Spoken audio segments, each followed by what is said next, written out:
Hey, it's Thursday night, and you guys know what time it is, right? It's time for Around the Nation on the Viking Nation Live. I am your host, the one and only Larry Godwin. Some people call me different things, but that's okay. You guys can call me LG just for tonight, though. Listen, we have a great show in store for you tonight. We got, I guess it's safe to call this the Zach Grage era, right? That's exactly what it is. We got a brand new coach. We've been waiting for this for a couple of weeks now, and quite frankly, I was a little bit surprised that the decision was made after just a couple of weeks. But here we are. We're on the cusp of the Zach Grage era, and I think we are in for a treat. I really do. Let me go ahead and bring in our super fans, Billy Pearson and Chris Bisher. Hey, Chris, how about that, man? We just started out the Zach Grage era, and I got your name right on day one. I tell you what, Coach he's not going to know what to do, know me by my real last name. Listen, man, I got a funny story for you guys before he calls in. Zach Grage is scheduled to call in about 7:15 tonight. I just sent him a text a while ago. He was telling me a little bit earlier today, hey, make sure you remind me because it's kind of late, but make sure you remind me. So I sent him a text a while ago to remind him. So anyway, if he doesn't call in at 7:15, all you coaches that are watching tonight, shoot him a text saying, hey, LG and the super fans are waiting for you on the Viking Nation Live. Guys, here's my story. So I was driving back from Tallahassee earlier this week, and Grage it was on Tuesday. Grage had just been, the rumors were leaking out. We were preparing for the press conference, and we were all sure it was Zach Grage. And so I'm driving back, and earlier in the day, I called Kevin Peich, not called him, but I sent a text to Kevin Peich, the wide receivers coach. I said, hey, listen, I'm trying to get Zach Grage on my show Thursday night just so we can start talking to him and promoting him to the Lowndes community and Viking Nation, all that stuff. And earlier than that, my buddy Clint Haynes is now the store manager for Food Lion over in Thomasville. So I saw him earlier in the day, and he knows Coach Grage pretty well. And so he sent him a text. So here's two people texting Zach Grage saying, hey, you need to call this guy. So they sent me his cell phone number. So I called him and left him a pretty detailed message introducing myself. He called me that afternoon as I was heading back to Valdosta. And so I started to reintroduce myself to him. And I said, Coach, this is Larry Godwin with the Viking Nation. He stopped me in my tracks. He says, and in this tone, he says, LG, I know exactly who you are. I did just like you, Chris. I busted out laughing on the speakerphone, and he busted out laughing. I said, I'm just curious, why is that? He says, you don't remember from the Phil Jones show days? Sometimes when I would call in and Phil would be interviewing me, and I remember you as the old Berrien Rebel guy, and you would poke fun at me and rib me every once in a while. And he says, I remember vividly you would always in my interviews by saying something like, hey, Coach, if it doesn't work out over there in Thomasville, would you consider coming to Berrien County and being our head coach? And he remembered that, and we had such a big laugh over that. So I'm going to surprise him tonight. So during our interview, sometime during the interview, I'm going to say to him, Coach, if this thing doesn't work out at Lowndes High, would you consider coming to Berrien County and being our head coach? I'm going to say, I'm feeling a little bit mischievous tonight. So anyway, that was my story, guys. Hey, if Larry don't have a sideline pass this year, it's because of that comment. That's exactly right. I mean, it very well could be. It very well could be. So anyway, are you guys cautiously optimistic? Are you excited? Are you kind of reserved, waiting to reserve judgment? Or what's your state of mind as Lowndes superfans tonight? I don't know how I feel. I still don't know what to think of Zach as a head coach. Certainly I know who that's fair. From his brief time at Valdosta and of course at Colquitt County. But he did spend some time at Thomasville, seemed to turn that program around.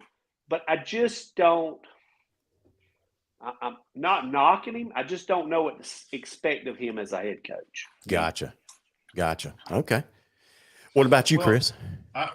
We certainly look forward to asking you some questions tonight. I had the pleasure of getting to meet him in the hallway the other night before he was officially introduced. I had a few minutes to speak with him. Very approachable fella.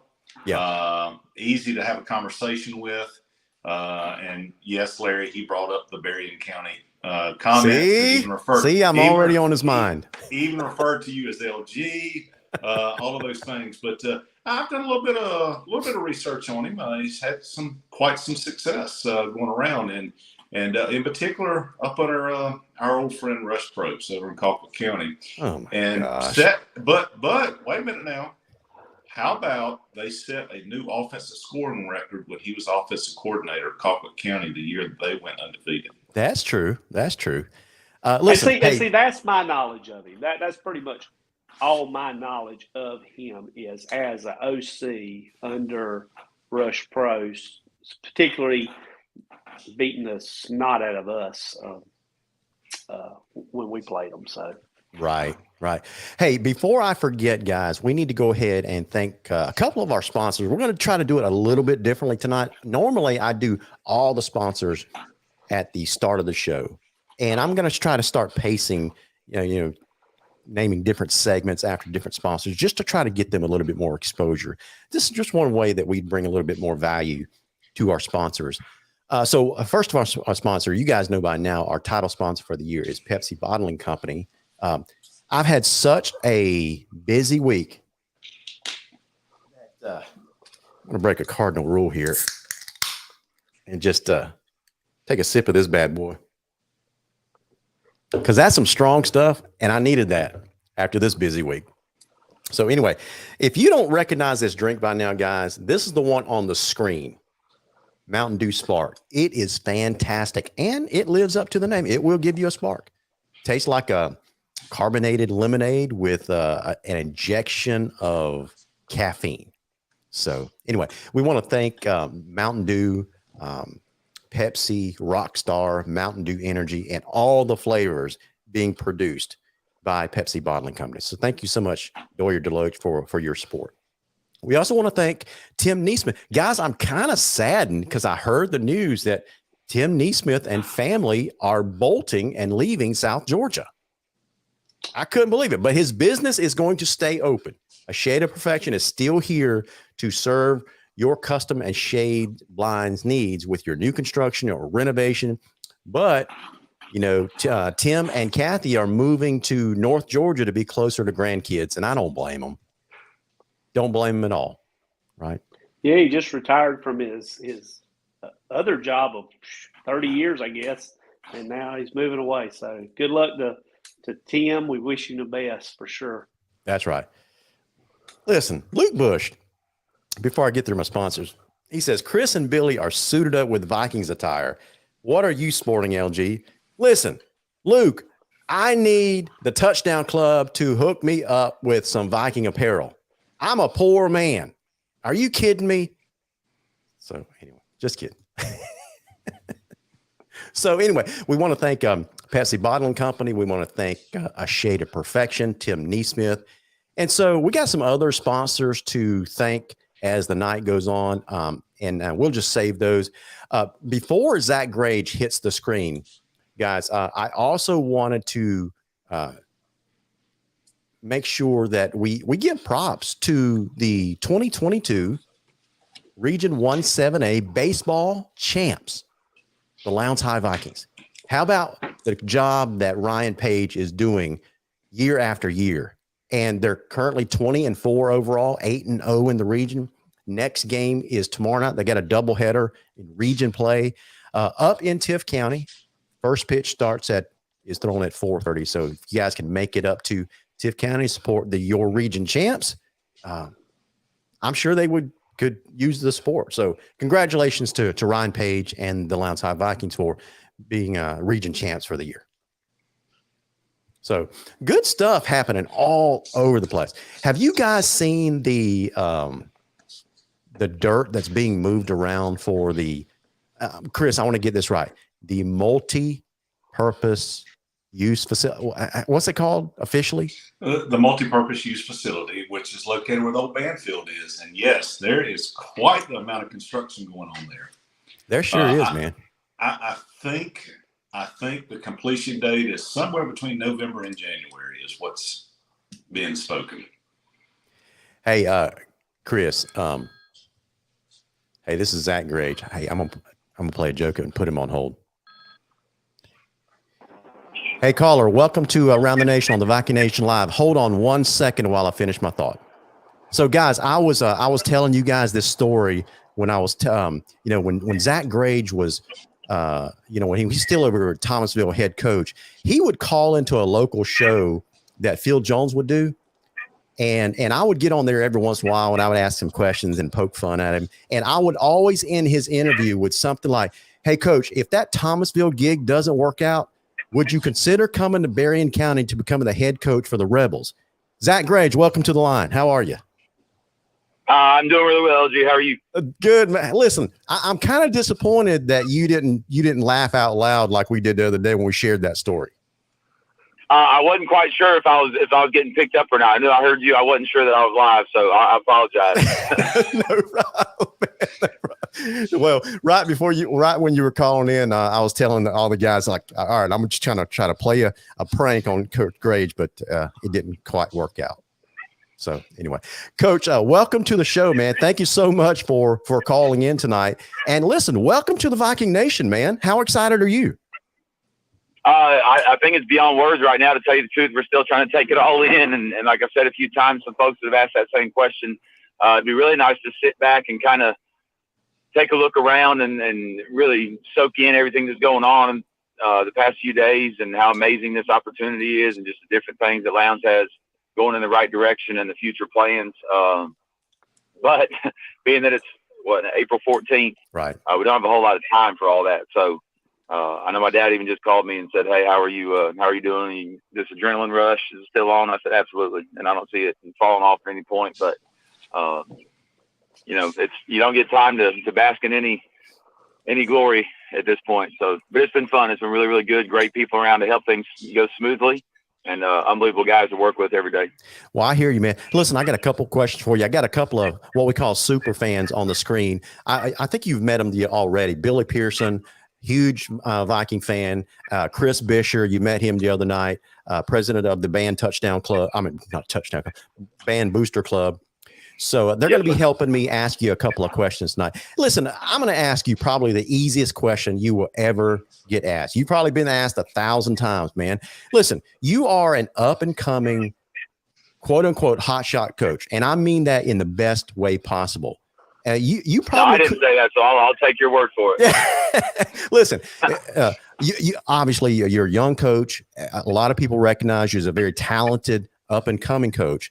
I'm sure you could have gone other places. You could have stayed in Thomasville, where you've built that thing into a rocket ship. Why in the world do you want to upset the apple cart and come over to Lowndes? I don't know if it's so much of an upset the apple cart, because like you said, there have been other opportunities, just like most of the coaches around the state that have success, especially at a smaller program. You might have a chance to go to some bigger places. And this is one of those that, like I said, my wife and I, my family is what drives me. My wife, my 3 sons. And like you said, Larry, Thomasville is an unbelievable place. Really, there's no reason. And that's what I've tried to have people understand, and maybe some people don't. There's no reason to leave Thomasville, but there is a reason to come to Lowndes.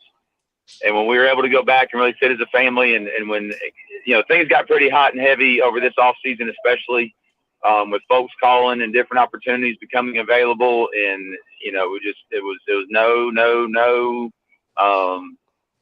and we really had to sit down as a family and say, all right, where would we go? And this is God honest truth. There was one place that we said we would go. My wife was raised in Brooks County, Dixie. She went to school in Oconee, graduated from Oconee County, and her family, she's got some folks up in Athens. And we wouldn't even want to go. I mean, it just wasn't a great football spot for what we were looking for. So we said, Lowndes, that's the one place. And when it came open, we never thought it would even come open this year, especially this late in the game. But it was an opportunity that we felt like we couldn't pass up. And thank goodness we got that chance. Well, listen, man, we are thrilled that you're here. Listen, I've got another simple question for you, and then we'll let Billy and Chris start chiming in. Coach, listen, when a new coach hits a program and gets introduces, the fans are super excited. And oftentimes that coach is already thinking about, putting their stamp on the program in the form of new uniforms, change to the helmet, change to this, sometimes kind of a splash. Have you thought about what your splash is going to be? Are the silver helmets coming back? Not to my knowledge. I think that'd probably be a decision above my head. I know you probably know that I've had a couple of texts those past couple of days and some pictures of some throwback things. And hey, that's fine. That's great.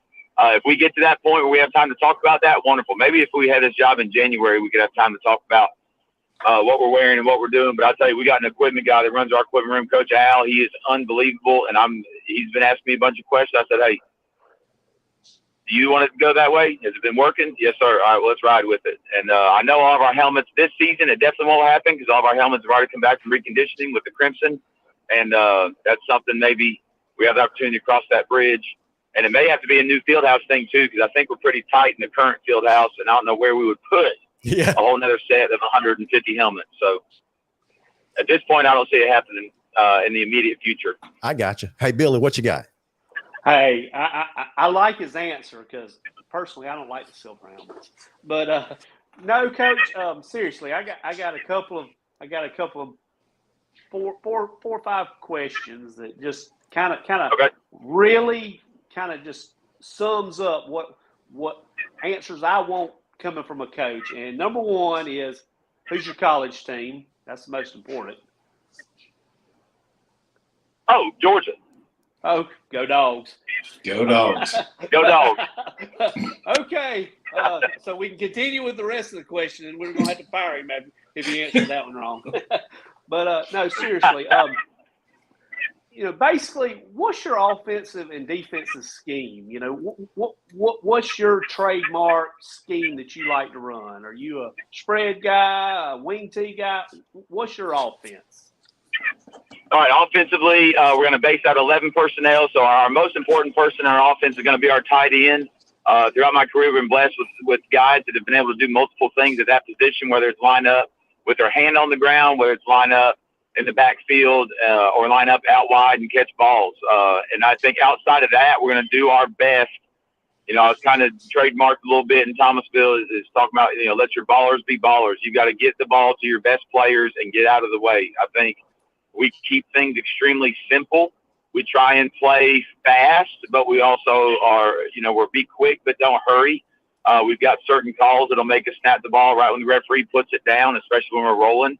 But then we got those calls you might need to take a little more time and get a better play call in that 3rd and 2 type situation, go for another 4th down. But I think you're going to see, we're going to take shots. I think we're going to be explosive, but we're also going to be able to, for instance, last year, at Thomasville, we ran the ball more than we ran the ball in my 6-year tenure there because we had 5 returning offensive linemen and 2 returning running backs and a 6'2", 200-pound quarterback with a young receiver score.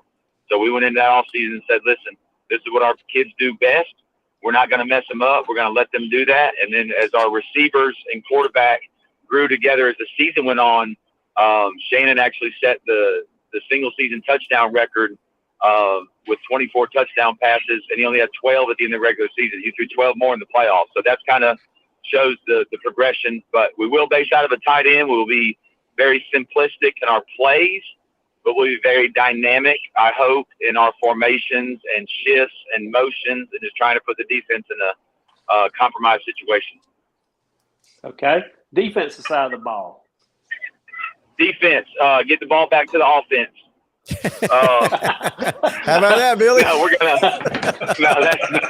defensively, and I met with Coach Anders yesterday for about an hour and just talking through schemes and but it's defenses nowadays especially have become so dynamic and so multiple. I don't think you're gonna have a guy that comes in and says, "Hey, we're a 3-man front. Hey, we're a 4-man front." People are running unders and overs and bears and lining their defensive tackles up in different alignments on your guards and tackles and stand up ends and hand down ends and they've got to combat all the different things that offenses are doing with the RPOs. We'll do a bunch of those where the run pass option, the quarterback reads an outside backer. So you're seeing a lot more man, I think, in today's game. And like I did tell Coach Andrews, we're going to keep it extremely simple. Our job on defense is let those kids go out there and play as fast as possible, still scheme up and still be, there's a lot of great coaches all throughout, the country, Twitter land, social media land, that they can draw up all kinds of stuff. But our big key is going to be making sure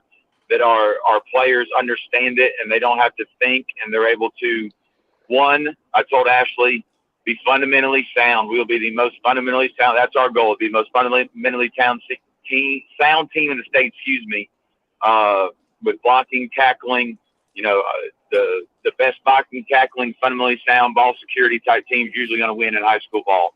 So make sure that we're gap sound, make sure we're aligned correctly, make sure that we can tackle, play with a ton of energy.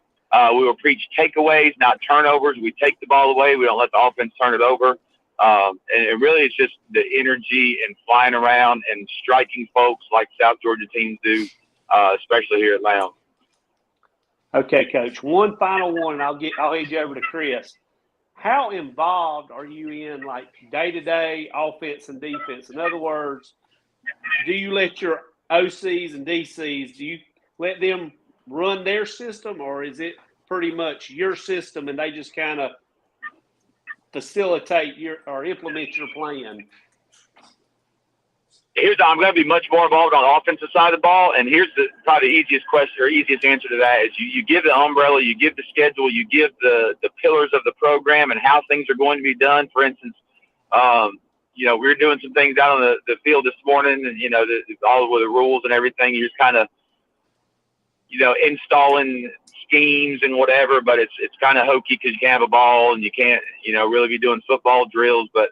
Anyways, we went out there and just kind of watching and sitting back and seeing how things are done. So, my job is to implement, okay, we're going to make sure that we're running to all of our drills, back and forth to our drills. We're going to make sure that, the kids know when they mess up, man, they mess up 100%. They're not afraid to go make plays and understand that when they mess up, as long as they go as hard as they can, usually things bounce their way. The different things we talk about from karma and being 1-0 and winning every play. Now, within that, to go back to your question specifically, there are things I think if we have a bunch of big D linemen and we're really, really good, then maybe you should look at like a 4-man front. If we have a bunch of quick linebackers and DBs that can fly around and we're deep in those positions, maybe you're looking more of it an odd front that maybe brings a little more pressure and plays a little more man behind it. Offensively, we're going to be a lot more – I'm going to be a lot more involved as far as what those play calls are. We had a big meeting with the offensive staff after school today where, we kind of took – what's been done here before. Again, there's not a whole lot of offensive plays. It's just what people call them. I mean, whether you got the old wing T buck, a lot of the new spread guys, that's your pin and pull series. You still got old school power, whether you call it, one back power, inline G, whatever you want to call it. I mean, you got your zone schemes, you got your quick game and your throw game. The big thing for us today, reinvent the wheel of saying, okay, let's watch some film. Let's go through some installs. Let's look at what we've done here before. All right, this is what we are now going to call it. A big difference for us, too, on offense is Lowndes has typically been a band system over the past couple of years. So coaching our signals to our coaches so they can now put it forth to our players. So that's going to be a monster focus of the spring, is staying as simplistic and as fast as possible, but learning the process of how we do things, learning how they look to the sideline, looking at how we communicate with nonverbal cues, looking at, what we're putting on the quarterback and who he may be looking at on the sideline, and really more just our practice habits. But once that's input now, I'll tell you, the last few years, we're really, really blessed with the staff that had a lot of continuity at Thomasville to where, you really were able to take your hands off of it, and that's your job, is to hire the best people around you.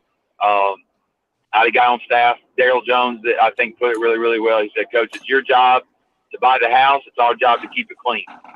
And that was one of those that, we're going to go check boxes and raise money and glad hand and speak to people who need to be spoken to and make sure the program's taken care of. And then, let those guys coach. Chris, what you got? Hey, Coach. Hey, it was great to meet you the other night there in the hallway just before you got to go out into the new PAC and get introduced to the Lowndes fans abroad. As you're looking at Lowndes, what is one word at this point you would describe the state of the program? Oh, the program overall or the kids within it? If I'm going to describe the kids, I'm going to say hungry. And they're only without like a pure leader, I guess, for a couple of weeks. But man, it's been so awesome coming in just the past couple of days and implementing a couple of our things. One of the rules we have: no hats, no hoods, no earrings inside the field house. It's just something we do. No earbuds. We're going to get out there and learn how to speak to people and express good body language. And I can talk for days about how I feel about that. But I went out there the first day and a lot of guys had earrings. And there's no problem with it. There's nothing wrong with it. It's just something that we won't do here. And then that next day, I promise you, they walked in the door, and this is no lie. There was 0 earrings in that field house. I mean, there's nothing where we had to fight anybody on it. It's just they were hungry to be coached up, given that direction, I guess. And I think that comes with it, too. I think they're really responding well. If you look at the program as a whole, there's so many words that come to. I think special, eye-opening, unbelievable. I mean, I think it's special is probably the best word. It's just a very unique, football-hungry town administration, and they put the resources behind it. But to look at everything that's going on and just, the phone calls and messages and, things I haven't been able to get back to yet because there's so many and, so many people that you get to meet and get to be a part of. Still learning that tradition is important too. I was even talking with Coach Demps today about all the guys that have come through here and where they are right now, possibly. So, one word that you put me to, I'd say special. Okay. All right. So, what is your number one goal for this spring? I mean, obviously, you're coming in late into the game. Fortunately, you've had Coach Anders there on defense, had a chance to kind of talk to those defensive players and kind of develop a game plan. What is your number one goal as you come in at this point? And our first spring game is just over a month away.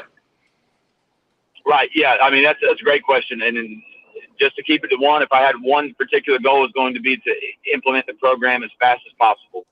And within that, if we can learn how to practice this spring, if we can learn how we enter the field house, how we exit the field house, how we approach film, where we're going to watch film, because that one thing that was not done here in a long time was really like diving into practice tape, finding filmers within our school because they haven't had extra filmers. We have one filmer at practice, Coach Peoplow's dad, and he does a fantastic job, but just trying to get him some more help. So implementing our program, and then also even talk just like Coach Anders specifically, Coach Buck Hansen and Coach Noel. Coach Anders got here in February. Coach Hansen got here in January. I got here in April. So trying to build those relationships amongst our staff.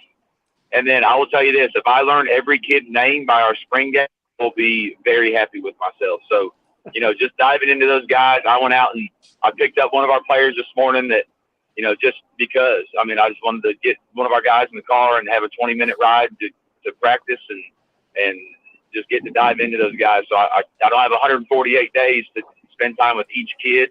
But, if we can implement the program to where we can use the summer to learn more about scheme and learn more about, what we're going to do football-wise, what that may look like as far as the spring scrimmage is going to, if we can go out there and be fundamentally sound and play sharp and not just have a lot of, procedure penalties. But even then, that game is going to be, okay, who stands on what side? How do we work the exchange zone between the 45 and 45? Where's the offense go? Where's the defense go? When the offense comes off from a series, what chairs do they sit in? How are those chairs set up? The spring game this year is going to be crucial, and just the management really of off the field things more than on the field. How do we handle halftime? What's our pregame talk like? What do we do postgame? So if we can implement the program as much as possible, that umbrella I talked about, all the small nuances I think can be addressed in the summer throughout, camp and everything before the season really cranks up. All right, and you had mentioned that you like an up-tempo offense, that you like to go fast. We've heard terms like NASCAR fast, all of these things. Give me an idea, if your game plan goes according to plan, about how many plays we're going to run per game. Really depends where we're at. I mean, we're looking at an average is going to be between 60 and 65. Now, a lot of that, and people don't think about this, a lot of that depends on your defense.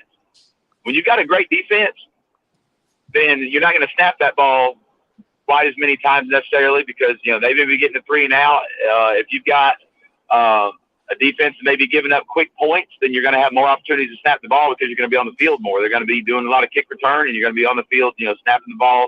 I think the most we've ever snapped the ball in my tenure was in 2010. We played in the state championship against Brookwood up in the Dome. We snapped the ball 102 times and we had over 600 yards of offense, but we lost 52-38 because Brookwood was scoring even faster than we were. A lot of that also has to go into identity. We snapped the ball a lot last year at Thomasville, but we were also run-based, more of a grinded-out type team. We weren't afraid of a 3rd and 2. We snapped the ball less as the season went on because we were more of a big play team. We were hitting a lot more post balls. We had a lot more 3 and 4 play series instead of a 13 and 14 play series. So, there's not necessarily a goal. What we track, I think snap count is way overrated. Personally, I think yards per play, tracking explosive plays, tracking production, that's more important. How many, if you're going to snap the ball 60 times, but you got 23 and outs, that's not very good. You snap the ball 40 times, which is 40 points. That's pretty good. So I think snap count is really overrated. I think what you're doing with those snaps, that's where we really turn our focus. Okay. And there's a couple of things that you said that I really appreciate. I like that you're going to use the tight end. I think our tight ends have been overlooked. You look at the success of our beloved Georgia Bulldogs. They've had quite the success with the tight end. So I love to hear that you utilize the tight end. I like to hear that you're not opposed to a 4-man front, that you're going to use based on the personnel that you got before you. My last question is, now that you're on the home side of Martin Stadium, how do you like George Bridgman? I am their number one fan. I promise you. Their number one fan. Coach, you just made 1,000 Bridgman parents very, very happy with you. Oh, there's no doubt. Listen, I can't wait. It's there's always coaches, or I'll tell you this: we had a huge home field advantage at Thomas. So we had what we call the dog pound right there, sitting in the end zone and right behind the visitor sideline. And I would get more calls, and it wasn't really complaining; it was more, I guess, ribbing from opposing coaches that were talking about our home field advantage and how they really didn't want to be on that sideline with our fans on their side. And I said, hey, that's the best thing that we could have. It's the same idea here, man. I used to hate coming over to Lowndes and playing just because you knew the atmosphere you're about to get into. And it's something that you can, no matter, that was the week where you turn the music up as far as you can, or as loud as you can at practice, and try and make it difficult on your kids to hear. You can't recreate what they're about to get into on Friday nights. All right, Coach, I do have one more question. I'm going to turn it back over to Larry. You're looking at the schedule. What one game do you have circled on your schedule right now? About Austin. I mean, that's really? it. And it even has some more. Yeah, I mean, I think there's no doubt. If you want to get the coach answer, I mean, every game's important, and it's all 1-0. We want to go 15-0. We're going to focus on every single week. The first game's important, so we can go out there and try and fix mistakes and things. But I mean, if you look at as far as games, it's important. And I think, I know the fact that Valdosta is now back in the region, and it's the region opener, and you still have the Lowndes Valdosta rivalry. On top of that, man, I mean, you can't pick a more important game to that point. So the coach answer is the next one. The next game is the most important, and Sure. It is. But if I'm picking one, I mean, there's no doubt it's not Austin. Hey, Coach, I assume that Mr. Taylor did let you know that Lowndes will play 15 games each year. Excuse me? That Lowndes will do what? That Lowndes, we expect to play 15 games each fall. Oh, yeah, and if that's correct. So in other words, I can do this job. If you're not expected to play 15, why are we doing it? That's right. Hey, I like it, Coach. Thank you. I'll turn you back over to Larry. Coach, as you can tell, when you come on this program, we like to have a good time here. So feel free to let your hair down. Hey, listen. Was that a ball joke? No, Yeah. I realized it as soon as it came out of my mouth. Sorry about that, Coach. We're good. Coach, listen. You said earlier you had a chance to sit down with Ashley Anders, talk over the defense. I'm assuming that he's going to remain as defensive coordinator. You also said that you're going to be more heavily involved with the offense. Are you ready to name an offensive coordinator? No, sir. And that's, again, Ashley's going to be our DC, and offensively, we got a couple calls out and a couple feelers. And, again, there's a great staff that is returning with Buck and Coach Brinson and Coach Gray and Coach Peisch. And, we're looking for a receiver position right now as well. Coach Akers. That's really, Coach Akers is a household name for the Lowndes faithful. He was here with Randy Mack, took a little hiatus, has come back and has done a fantastic job. He's been crucial for me as far as just learning the day-to-day things and keeping things organized. But I feel like we could do it right now, just as far as implementing what we're doing. And if I've got to get back in that role for the short time being, that was, I kind of ran the meeting today and pulled up a lot of our old stuff and led the meeting on the verbiage and, kind of helped that matriculate. But no, we do not have a pure 100% OC right yet. Coach, one last question, and then I've got a request from one of our faithful fans, Tim Neesmith. Everybody calls him Stickman. You probably are familiar with Stick by now. Here's the question I have for you. Yes. Your predecessor made it a big deal about taking the Lowndes brand and making it a national brand and scheduling, nationally prominent competition. Is that important to you? Why or why not? Yes and no. I think it's important. I think it's first important as a South Georgia, keep those rivalries as much as you possibly can. I think it's important to the fan base. I think that's important. And the good part about most South Georgia football games are going to be, if you want national prominence, you're probably going to have an opportunity to go play somebody that's going to get you on that national radar. Now, again, when you have your non-region games, I think if there's too many that are teams that may not travel extremely well, teams that may not mean a whole lot to the Lowndes faithful, the South Georgia faithful, you may not get as, and even our kids, that's important too. You can put as much as you want on it as far as, hey, this team's really, really good. But if they don't know any of those guys, or they don't know the team that they're playing, or they didn't grow up watching their granddaddy play those guys, there may not be as much urgency, I guess, and preparation to get ready for those guys. It's just like, you should never have to coach up energy on the Valdosta week, Colquitt week, any of our region games, Camden, even Richmond Hill now, any of those region games, you understand the importance, playoff games, but, going into an American Heritage game, going into a Gadsden County, going into some of these schools that these guys may not know about, if it gains national recognition, fantastic. I think that's extremely important, and it helps push the brand and also helps push, our guys in recruiting. But if you go out there and you don't play your best because you're not geeked up to go play those guys, that's a whole different story. So that's one of the biggest things that we'll bring this program to is we don't, we're going to focus on Lowndes first. Yeah.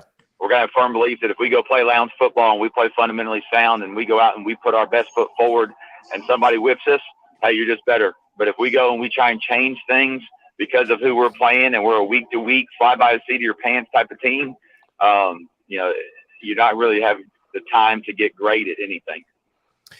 Coach, like I said before, Tim Neesmith has a request from you. He says, get him to tell the story about the year Colquitt came to Martin Stadium and another coach complained about the band. What's he talking about?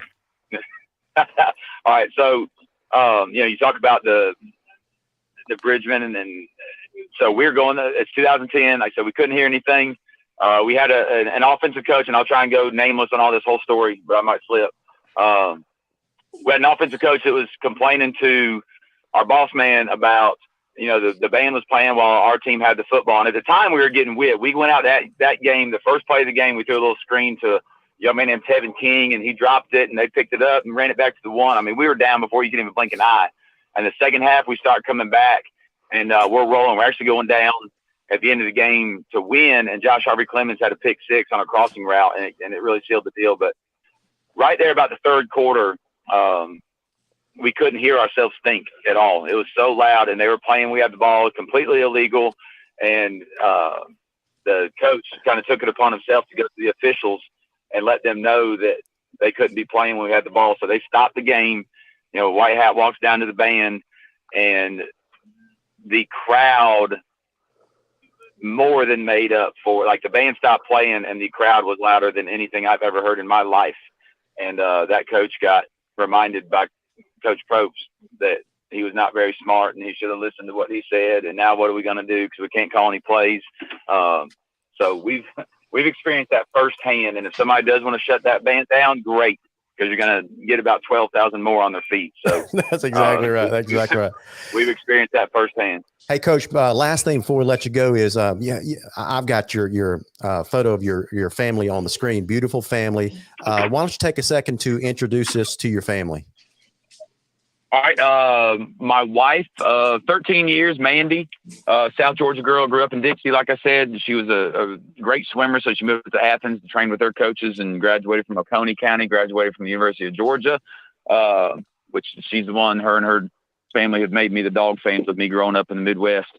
And she is currently, she's in the school system. She's a director of digital education, digital learning at Thomasville City Schools. So anybody that takes an online class goes through her, and she's really, really good at her job. So I told everybody that Lowndes hired her, and I came along as the plus one. But my boys, Noah is 11, Daniel is 8, and Luke is 6.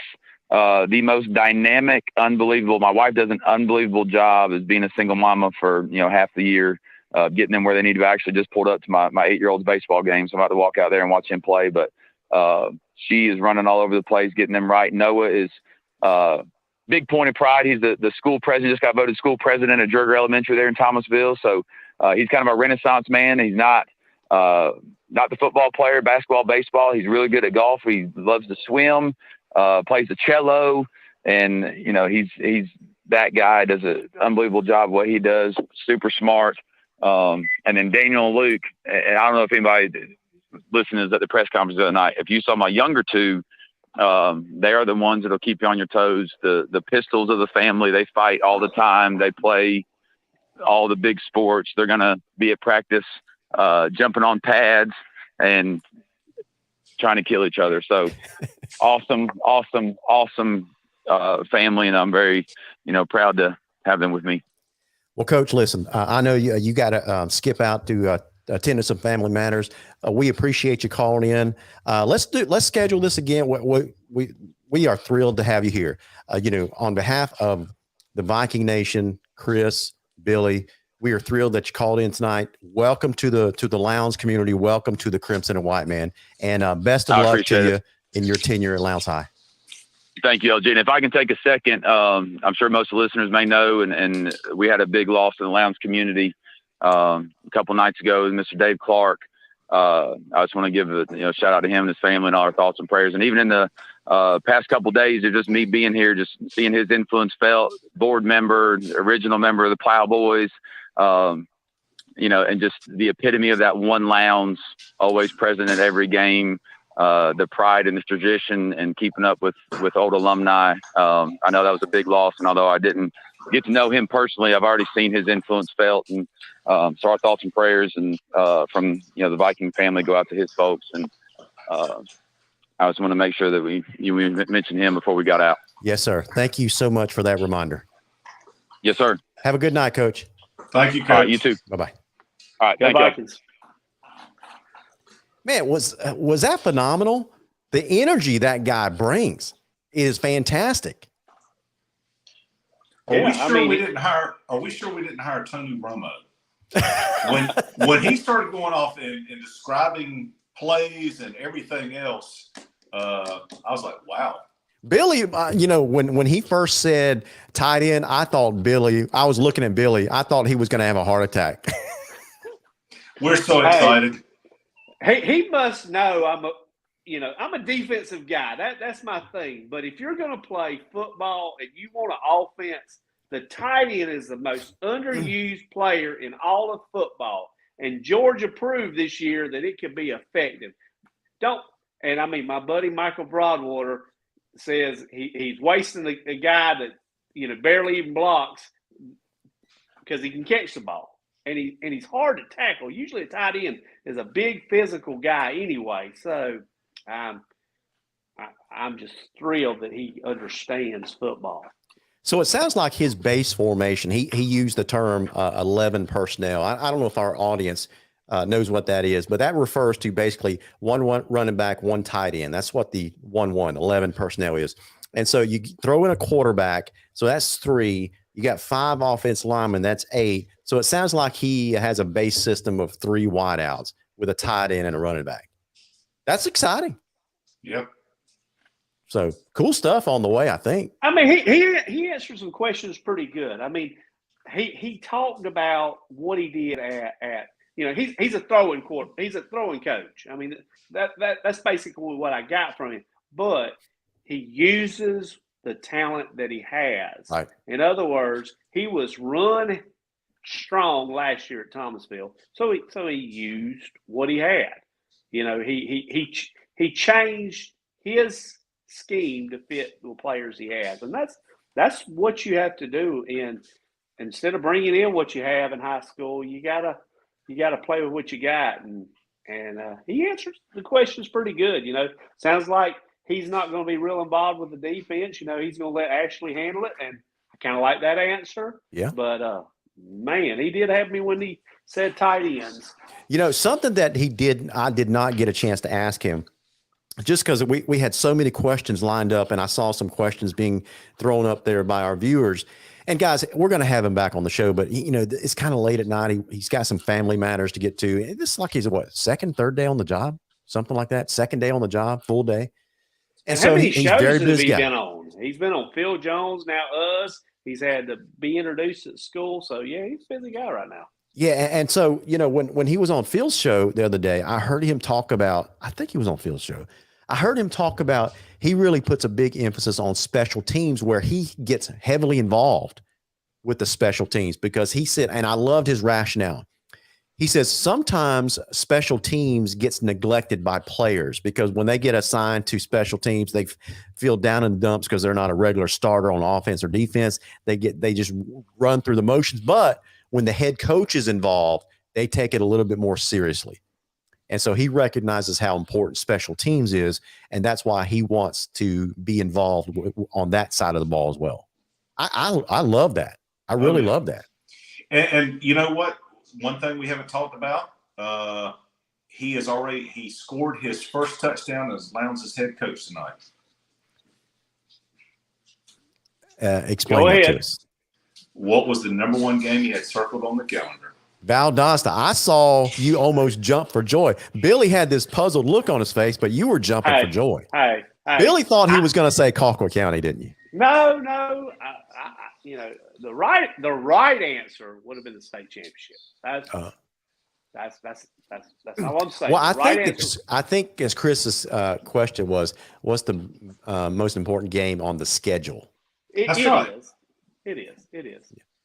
So yeah. Listen, I guess we can kind of stomach losing to Colquitt County on occasion, but we can't stomach losing to Valdosta ever. Particularly when they're back in the region. Exactly right. Especially when they're back in the region. And it's the first region game of this season too. Yep. So it's going to be interesting this year. You know, Shelton Felton, the Valdosta head coach, and Zach Grage are well aware of each other. I think they're friends. And so that they keep in touch. So it's going to be interesting to see how those two match up with each other. Well, and Larry, and you and I were talking about this, and I'm not sure if we ever verified it, but I think this makes Coach Grage the youngest head coach in Lowndes history. I believe he is. If you take a look at all the other head coaches, he's certainly younger than Jamie DuBose. Now, when Randy McPherson took over in 2002, how old was Randy? Because he's been here 18 years. I'm not sure. So, if he's like, what, I don't 55 know. now? I don't know. Randy has always, and I'm not knocking Randy. Randy has always seemed like a lot older than what he is. It's his personality. I don't Sure. know. He seemed like an old guy when he got here. Sure. So I have to look into that. I'm sorry, Chris, for not confirming it, but I got to make sure and find out how old Randy was in 2002 when he took over the program, because I think he was in his 30s. So it may be close, but it might be close. But we have a young Viking leading the ship. Yep. How many head coaches, including Zach Grage, how many head coaches has Lowndes had? Lowndes football, that is. Is this number 5? No, I'm talking about the history of Lowndes football. 1, 2, 3, 4. He's the 10th coach. He's the 10th. Okay. He's the 10th coach. Now, in the first 10 years of the program, there were 4. Okay. So since 1976, I believe he will be the 6th coach since 1976. Okay. So they tend to stick around for a while. 8 since I can remember. Yeah. Extra points if you can remember the very first Lowndes Viking football head coach in 1966. He was the principal of Hayhira, and I'm trying to think of his name. Lowndes was playing in Region 1AA at the time. God, I don't know his name, but I believe he was the principal of Hayhira. David Barker. I'd never heard that name. I had to look it up because I'd never heard that name before. I've seen his name on the stadium flag. Franklin Webb, it says Carlton Adams came in 1967. That was the second year of the Lowndes program. So Lou Thompson says Carlton Adams. Guys, I'm just looking at the Georgia High School Football Historians website. That's the only reason I knew, because I had no idea when I first thought of that. So anyway, it was interesting, his answer, when I asked him, did he have a national focus? And he said yes and no, right? But what I gathered from that was his bigger focus is on establishing or reestablishing South Georgia rivalries and putting the focus on them. And then if you got time and space in the non-region schedule, you might bring in some bigger names, that kind of stuff. But having a national focus, I can tell, is not this guy's priority. And I kind of like that. Yes, it's nice to be known, as a powerhouse throughout the country, but hey, winning takes care of everything, Larry. Sure. I've said it over and over again. Winning takes care of everything. If you're winning, people are going to notice you. So I don't think you have to go out there and sell it, but you got to win. Doesn't do any good to go out and play a St. Thomas, Aquinas, or whatever the name of the school is, and then they beat your eyes out, or go play Bishop Gorman and they slaughter you. Your national image will go down pretty quick. So that's right. I think winning takes care of everything. You take care of business here in the state of Georgia, people will know who you are. How excited are y'all to see what we look like at our spring game? And what are you most looking forward to? Is it the offensive side or the defensive side? I'm looking forward to I'm looking forward to 2 things. I'm looking forward to how our defensive line looks, because, we were just bad at defensive line play last year. We just were. Maybe that was scheme. Maybe that was youth in personnel. I'm not sure what the reason was, but I think I'm just stating the obvious. I'm not knocking any player or coach. I'm just stating the obvious that we've talked about many times. The defensive front was just bad last year. And so I'm looking to see how far, and I'm expecting improvement, because these players. Do you want to know what I thought the problem was with the defensive line last year was? What's that? Do you even have to ask? Yeah, you don't have to say it. You don't have to say it. You don't have to say it. I mean, listen, that was yesterday, man. We're moving forward. I'm just answering the question that Chris asked. The other thing I'm looking for is who's replacing Ja'Cory Brown. And because for 4 years, it seems like 1,000, But for 4 years, Ja'Cory Brown was the face, the heart and soul of the Lowndes Vikings. And he's graduated, gone down to Miami, doing good things down there. And we got to find a replacement. And so I didn't ask Coach Grage that on purpose tonight because I thought it was an unfair question at this early of a stage because he doesn't know. He's seen these guys maybe throw a ball around a couple times. He's watched some film. So probably has an idea, but it would be unfair to ask him who's going to be your quarterback going into the spring. He probably doesn't know. I don't know that you're going to replace a Ja'Cory Brown, but you're going to have another quarterback. And I'm not saying the next quarterback is not going to be better in some ways than Ja'Cory because he very well could be. I don't think you're going to replace a Ja'Cory Brown. Yeah. But let's just hope that we get a quarterback in there that fits Lowndes' identity.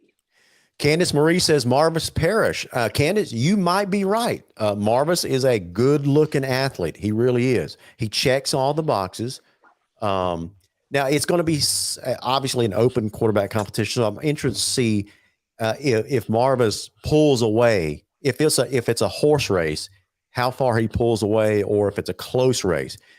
Because it's really going to be Marvis Parrish, Brooks Best, Tate Sermons, Paxton Ledwich, and whoever else is coming up. Those are the four off the top of my head. I don't know if Kevis Thomas is even in that equation anymore. But Marvis Parrish, in my mind, is probably the front runner, followed closely by Brooks Best. That's the way I see it. And I'm going to throw this out there. Go ahead, Billy. I was just saying that he certainly is probably the favorite to take the position. I mean, he definitely has the most experience, in my opinion, to take the position. That's right. And I want to throw this out there as a whole for the team.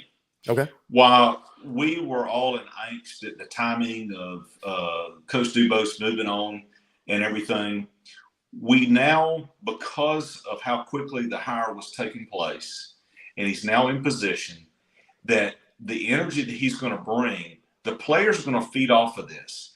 Coach Grage is not coming into this with a specific something in mind going, this is who's going to be this position, this is going to be this position. I think these players are going to try to show out and prove that they are worthy to be one of those 11 on the field. Absolutely. Guys, we're approaching probably the last few minutes. We're going to go a little bit over time tonight, but we're going to approaching the last few minutes of the program. I want to make sure that we end this segment on reminding you of a couple of other sponsors that we have, Josh Batson and Justin Haskin. They just renewed their sponsorship for the rest of the year. So thank you so much to the Migraine and Spine Clinic of Valdosta. Guys, if you suffer from migraines, back pains, if you need certified headache medicine specialists, these two guys on the screen can really help you out. They really can. They do a fantastic job of that. A couple other sponsor, Kyle Conger. You see how topsy-turvy that the stock market is. If you need a good, stable hand at the ship, guiding you through these tumultuous times with financials up and down and all this stuff, Kyle Conger at White Oak Investment really can help you out. I'm just saying that from experience. He's a good guy, very honest guy. He will tell you exactly where you stand and give you some pretty good guidance as well. A couple other ones, Matthew Godwin at Verizon Wireless on Perimeter Road. If you need an iPhone, Android, accessories, small business accounts, when you go see Matthew, tell him his dad sent you. So anyway, he can hook you up with the proper equipment there. Our newest sponsor, and we're going to be announcing some big time partnerships that we're very, very close inking with the Freedom Network, Freedom with Steve Nichols. We're going to be doing something interesting. I don't have all the details to share with you yet, so stay tuned because that is coming. Steve is our newest sponsor, Freedom with Steve Nichols. He runs a live streaming show kind of like this, but he focuses on politics Monday through Friday, 6 to 9 a.m. You can watch him right there on Facebook. You can listen to him on Discord. Freedom with Steve Nichols. Check him out, freedomwithstevenichols.live. And, of course, G Nation Media. If you would like to sponsor this program or any of our other digital assets like the Viking Nation, pregameblitz.com, nationalhsfb.com, and the Plow the Field podcast, we'll be happy to set you up. Guys, let me ask you, we're going to end the show on this segment. Let me ask you an interesting question. Now that we've had a chance to learn a little bit more about Zach Grage, he's done a couple of different interviews, that kind of stuff, including this show. He seems to have a lot of energy, but to a large portion of our fan base, he's still an unknown. So I get the sense that our fan base is cautiously optimistic. There's going to be some naysayers. I've seen some of them post comments tonight, even tonight. But the vast majority of them I would describe as probably being cautiously optimistic. So I'm going to ask you guys one at a time. Bill, I'm going to start with you. After listening to Coach Grage being introduced the other night, listening to what he had to say, and after talking to him on our program tonight, what is your impression and what would you say to the Lowndes fan base? Chris, I'll have the same question for you.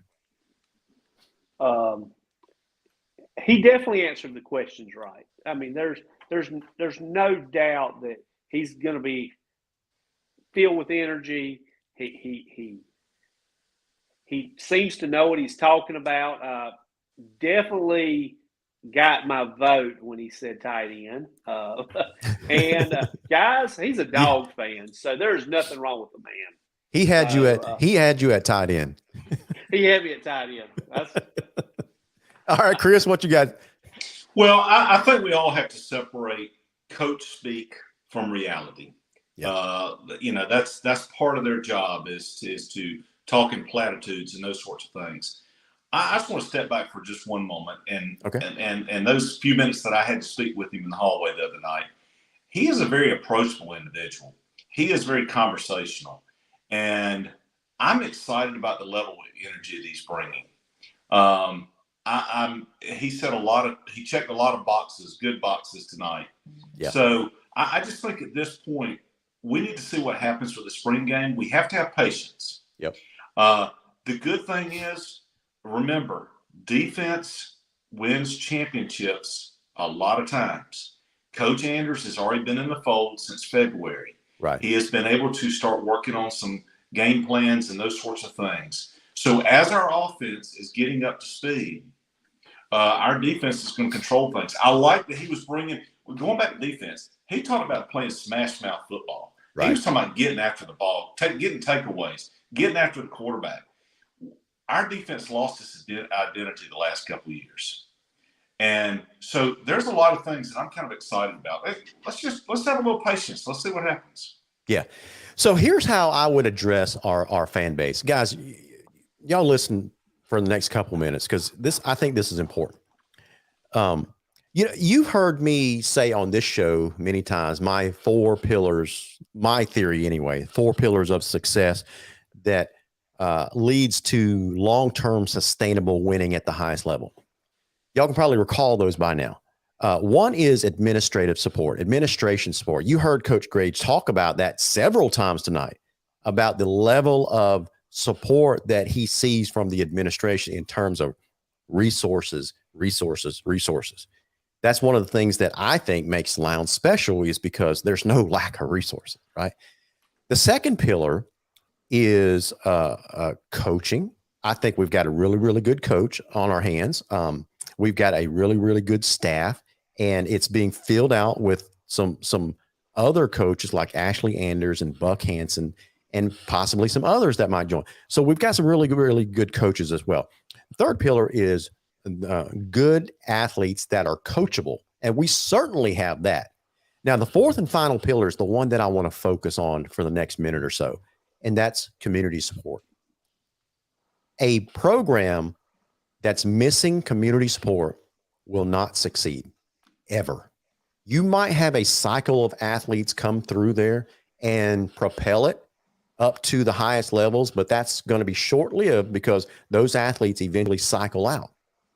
But one thing that is necessary year after year after year, regardless of who the coach is, whether it was Randy McPherson, Joe Wilson, Jamie DuBose, and now Zach Grage, is these coaches feed on and they rely on community support just like yours. And so what does that mean?